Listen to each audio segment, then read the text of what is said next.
summer of events for the city of Damascus and its countryside. Starting from Damascus, smoke was seen billowing from the eastern neighborhoods because of the continuous bombing by Al-Assad forces. Al-Salihiyya witnessed heavy security presence in the outskirts of Al-Hanabila Mosque and Al-Jama'a market, and there are news about raids and arrests in the area.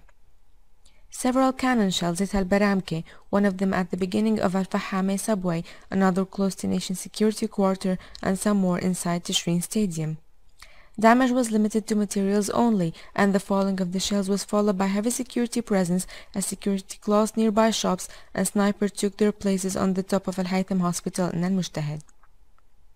In Al-Abbasiyin Square, Al-Assad forces spread and blocked the road leading to Jober, while several rocket launchers were seen in the stadium, as well as setting a number of mortars, all targeting Jober.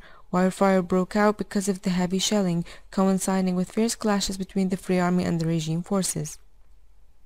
To Al-Qaaboon, where shelling with mortars renewed, coinciding with hearing the sounds of fierce clashes between the Free Army and the regime forces from the direction of the Southern Orbital Road, accompanied with surveillance aircraft flight in the sky as the Free Army fought back the regime forces in the outskirts of the vegetable market.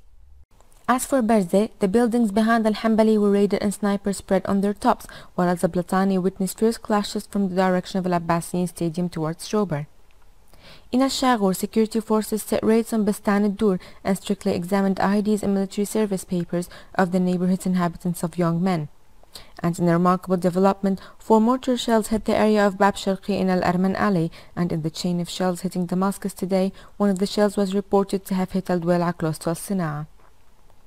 الزهور neighborhood witnessed heavy security presence as security inspected people passing by strictly. To the south, where smoke billowed from the area of Al-Tadaman because of the heavy shelling from the regime's artillery, coinciding with clashes between the Free Army and the regime forces. Smoke was also seen rising from Al-Yarmouk camp because of the heavy shelling by Al-Assad forces. To the countryside, Al-Sbena emerged on the scene as a number of people lost their lives and others were wounded because of the heavy shelling on the area, while Al-Ziyabiya witnessed heavy artillery shelling coinciding with clashes between the two armies as a land-launched short-range missile hit the city of Ain Tarma, leaving behind great destruction. To the western Ghouta, and especially in Daraya, large military reinforcements headed to the area from Al-Mazin military airport, including tanks and dashkas, as the city was exposed to shelling by the tanks located at the barriers of Jayt Tartus Sahnaya, causing great destruction, while the clashes between the two armies in the city continued. The neighboring Al-Mu'addamiyya was not better off as regime forces targeted the residential buildings, causing a lot of injuries, coinciding with fierce clashes at the outskirts of the area as the regime forces tried to break into it.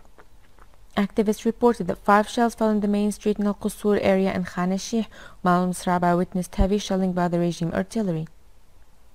Many were wounded in Al-Zabadani because of shelling at a very high pace in the city, while in Harasta fierce clashes renewed at the outskirts of the Aerial Intelligence Quarter and the barriers surrounding it, in addition to the areas around the police hospital, coinciding with fierce clashes that targeted the city since the morning.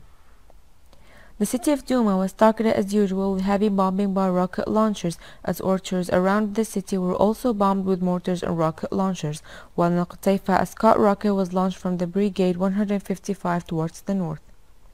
And lastly for today, the towns of Yalda, Hosh Arab, Zamalka and Hujayrat al-Balad were exposed to heavy shelling with mortars and rocket launchers, coinciding with military air forces flight in their skies.